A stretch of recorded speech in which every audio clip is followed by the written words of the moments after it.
checking 1, 2, 3, 4, 5, 6, 7, 8, 9, 10, 11, 12. Anyone else good? Okay.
Okay, good afternoon. Is everybody ready? Or do you need a couple minutes? I want to start by introducing Robin Babb, our sign language interpreter, and thank her for being here. So I'm Sheriff Ian Parkinson, the Sheriff of San Luis Obispo County. I'm joined here today by Paso Robles Police Chief Ty Lewis, and also CHP Chief L.D. Maples, to my right. There are many others that wish to be here, but we still have a lot of work to do, so they're unable to be here today. So the reason we called this press conference is to give you an update. Try this again. Give you an update of what occurred starting yesterday in our active shooter incident that occurred downtown Paso Robles. Let me begin by saying that this incident is over. The suspect is deceased. Following my press conference yesterday afternoon, the Sheriff's Office and personnel from allied agencies continued our investigation into the shooting that occurred at approximately 3 a.m. the previous night at the police department and resulted in the shooting of a San Luis Obispo Sheriff's deputy in the head. Last night, we knew that we needed an increase in police presence in the area as we continue to look for the suspect in the shooting. Last night at approximately 10:20, the Paso Robles Police Department received a report of shots fired in the area of the 200 block of Spring Street. Officers arrived on scene to investigate. They saw the suspect matching Lyra's description, and he fled from them into a nearby apartment complex.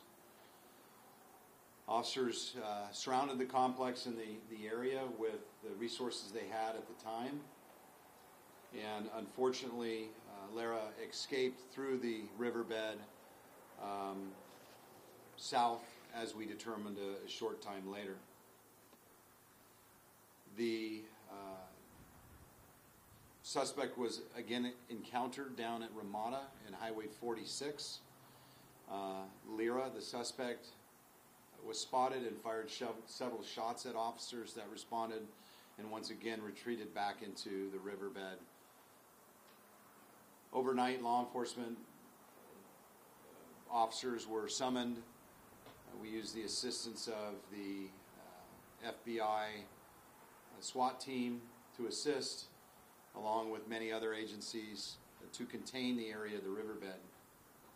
If you're familiar with the riverbed, it's very large and very long, and we believe that we had the suspect contained in that area. However, it was a very large area.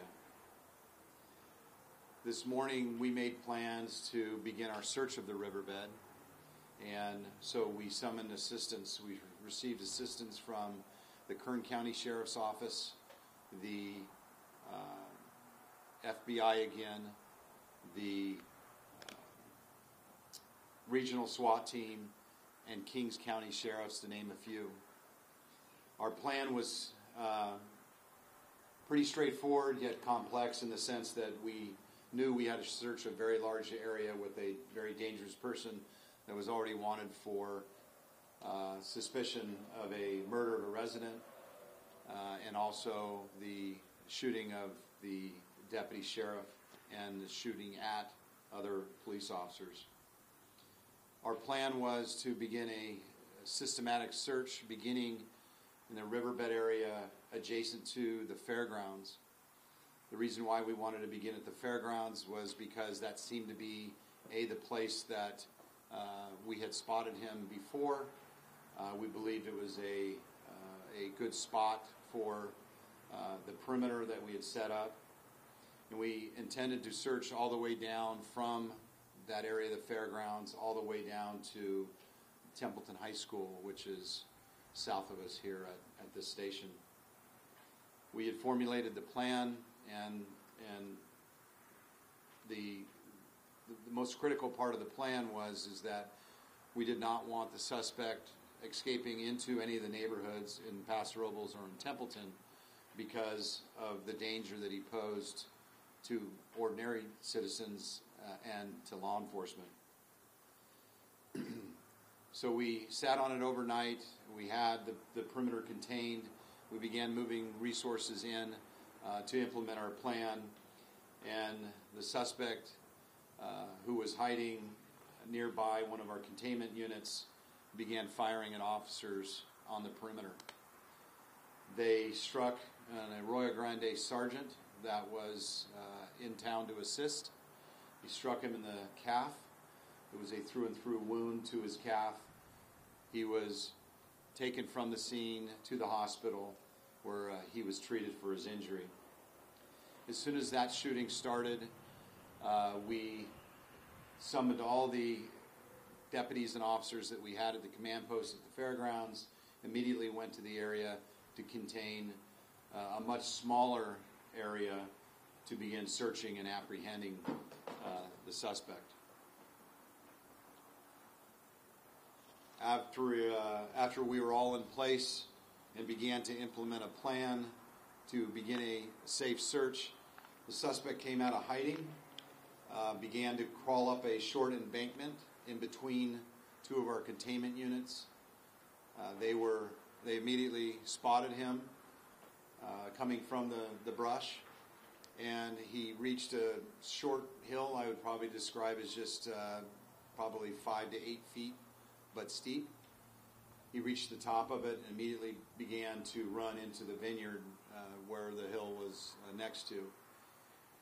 The suspect was shot, and during the shooting, two more officers were injured. One, a California Highway Patrol officer, was shot in the bulletproof vest. A second, deputy sheriff from Kings County, got out of the armored vehicle to rescue the CHP officer that had just been shot, and was shot himself just above his knee. Both of those officers were transported immediately to local hospitals for treatment. It's good to say that both have non-life-threatening injuries, and both are expected to recover.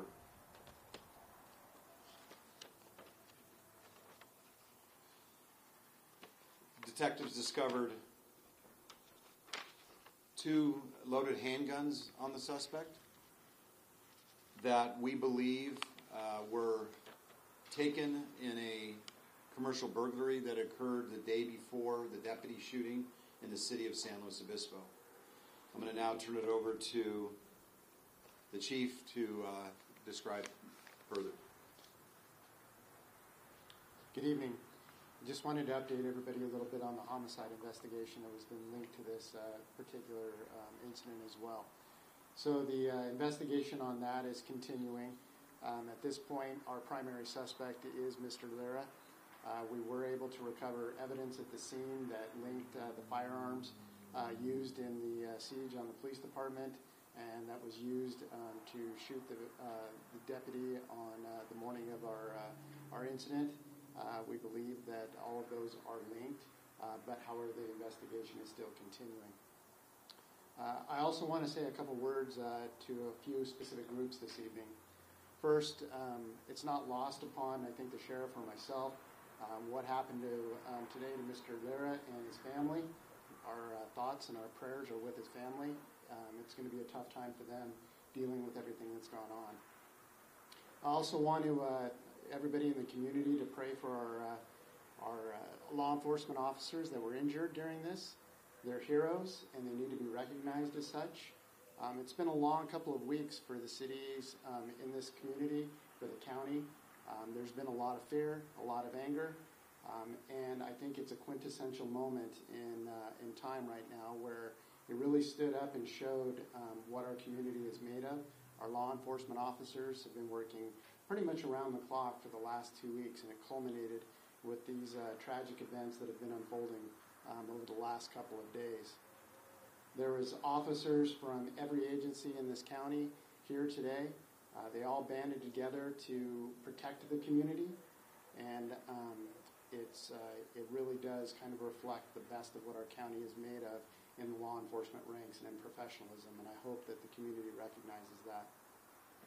Lastly, I want to thank the community directly. I can probably speak for Sheriff Parkinson and myself. We've been flooded with messages of support, praying for us, thinking about us, encouraging us, and I know that the community has felt a lot of angst and a lot of fear, and I'm glad that this is finally over. It's been really a tough go, but with that, I'll turn it back to Sheriff Parkinson, and we can answer any questions. I just would like to add to what Chief Lewis said about the community. We were here this morning, first thing, and a local business owner came and offered a large bag of coffee for the deputies here, and that's not the first and the last that where the community has come and said how much they support and love their departments. This is a tough time for us. We're hoping to get through it. We still have a tremendous amount to do right now with this investigation. There's a lot of information that we cannot divulge right now simply because we don't have the answers for you. The investigation will continue. It will continue through the night. We have a officer-involved shooting to investigate. We have a homicide to continue to investigate. We have a tremendous amount of physical evidence to process at the scene and also to evaluate. So that will be ongoing throughout the night tonight. We're hoping that we can let the scene or people have access to the scene area again, but I would expect that's not going to be probably until tomorrow morning. And lastly, I just would like to also say that thank you to all of the law enforcement agencies. We worked incredibly well together during a very difficult time. It's very difficult, I can say, for my deputies and even the officers that have worked with my deputies when one of your own is shot and hospitalized and is in serious condition. You know, we posted the picture and released the officer's name this morning. As you can see, he's a young man that has a bright future, and we're glad that thus far that he is going to be doing okay. Also to the other officers that were wounded today, it takes a lot of courage to be out when you know you have somebody that's willing to kill an innocent person on the street and shoot a deputy sheriff in the head when they don't even know them. So I'm grateful, I'm proud of all the law enforcement agencies in this county for remaining professional and putting their life on the line to be out here and protect the community. So with that, I open it up to any questions you might have. Is there any indication that there was more being planned, or perhaps it's connected to the shooting up north, or shooting in Oakland as well?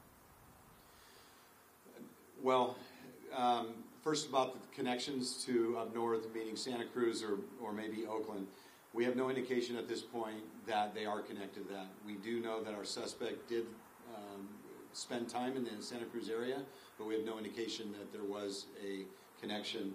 The second part of the first part about being planned, absolutely. This was planned. This was a planned ambush on the police department, and it was planned that the officers would come out and that the suspect would engage them.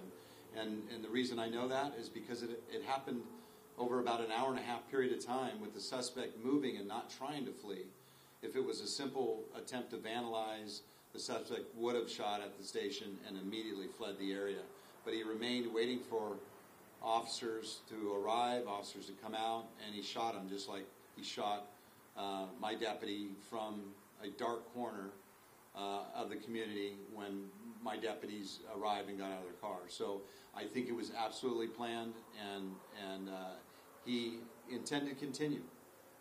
Obviously, he shot another deputy today, with the deputy not even knowing where he was hiding, and the search was not being conducted at the time.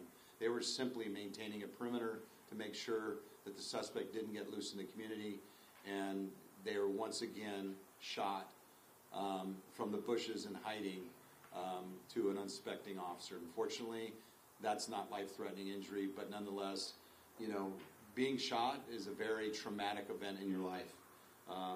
And that officer, regardless of whether he heals physically, he still has to live with that for the rest of his career. Can you touch on the search of the storm drain next to the movie theater? Yes. So the question was touched on the storm drain next to the movie theater. We discovered today that there was a small entry next to the movie theater that was accessible physically. And you know what? I'm actually, Chief Lewis will probably do a better job describing it, so I'm going to let him finish. That was just an opening. I think he's getting tired. So yes, we did receive information. Our police department was dispatched out to the theater there on downtown Paso Robles regarding a location that might be linked to the suspect in this particular case. We were directed to an area of a wall that was near the courtyard of the theater. It was located behind some shrubbery, and there was a grate that was across it. Apparently, there was some repair work being done there, and part of that repair work, the repairman noticed that there was likely a transient camp inside of that little, almost like a basement area underneath the building. So we went out there and we discovered that that is likely the place that Mr. Lira had been hiding out over the last several days or living. We found several items of evidence within there that linked Mr. Lira to the commercial burglary that Sheriff Parkinson referred to in San Luis Obispo and other items of evidence. Of course, Mr. Lira wasn't there, but that's the information that we have about that location. Can I just add, I want to add something to that's important. The storm drain entry is very difficult to see and truly understand that somebody could get under there or what's under there. Typically, if you look under a building, it's a crawl space and not something that somebody could inhabit.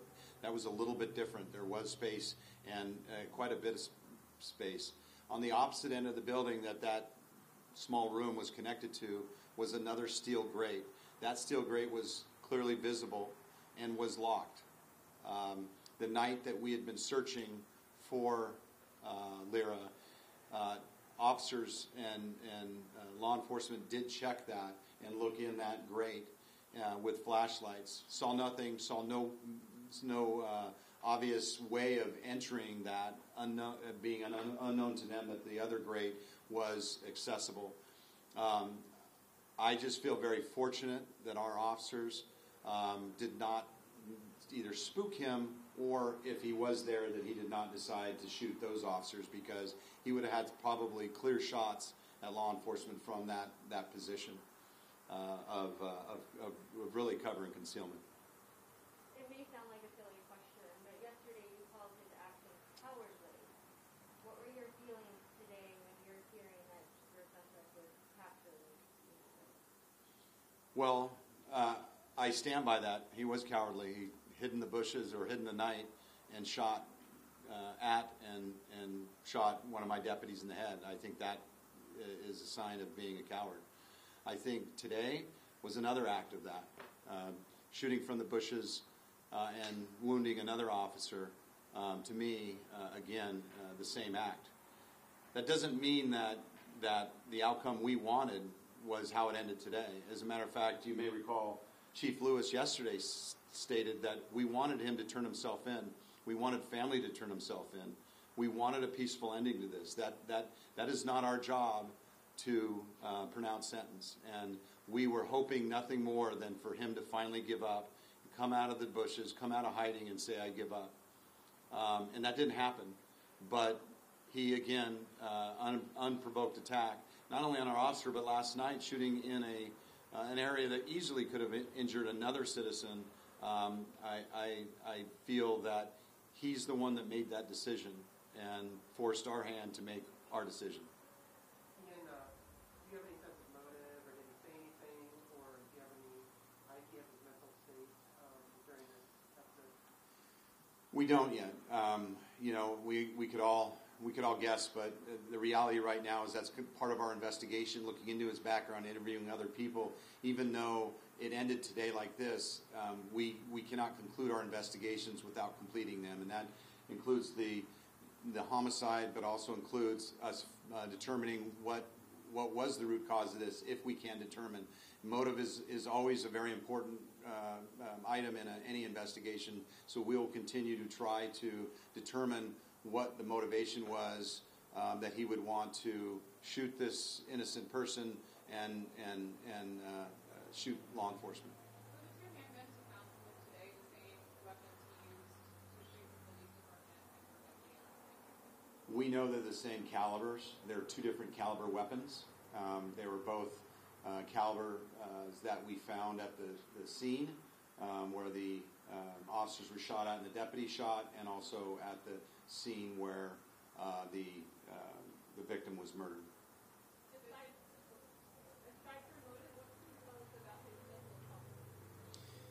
That's going to go to motive as well. We're really kind of scratching the surface. As we began the investigation yesterday, we didn't have a suspect. So we spent much of the day trying to determine who this person was, which meant collecting a tremendous amount of videotape, images throughout the city that were captured, then trying to figure out who the person was. I think one of the things that struck both the chief and I after this press conference, when we actually released the picture, oftentimes when you have somebody that's local, people start calling, whether they are friends or whether they are enemies. The fact is people want a peaceful ending, and sometimes they call not because they're an enemy. They want them to surrender. They want it to end peacefully. When you don't get calls like that, it tends to be an indication that your suspect might not be here. So we began, continuing exploring who this person was, and just yesterday afternoon, that was discovered. So it really changed the dynamic of the investigation where we were, and then it was a matter of trying to find him, and now we have a tremendous amount of work to do in focusing in on him and what possibly was the motivation for all this. It was really focused on keeping the community safe, making sure nobody else got hurt, and locating him as fast as possible, and that the other motive stuff tends to follow. Sheriff, how were you able to identify him as you got there? Well, Chief? Yeah. As I mentioned earlier, we had a lot of support from a lot of outside agencies. The Sheriff's Department brought all his resources to bear. I brought all mine in my department, plus we had all the rest of the municipalities helping us. We started putting out images that we shared with you yesterday when we asked for help, and outside law enforcement agency up north of us in the Santa Cruz and Monterey area began sending some pictures of a suspect that they thought was possibly ours that had previous law enforcement contacts, and we immediately started vetting that information and positively identified him. Do you know how long he's been in this area? We suspect, based upon at least the preliminary information that we have, maybe up to a week. Can I just add something, just kind of to give you a good description of how the investigation works? When we started out that morning trying to identify him, we received some information through my custody division. Obviously, when somebody comes in, they're classified and that remain in custody. We took the images that we had from video that we recovered, had them look at it, and they actually came up with we thought was a very viable suspect. We did a full vetting of that person and actually determined it wasn't him. And that's what an investigation is. Sometimes, you identify somebody you think might be the person responsible,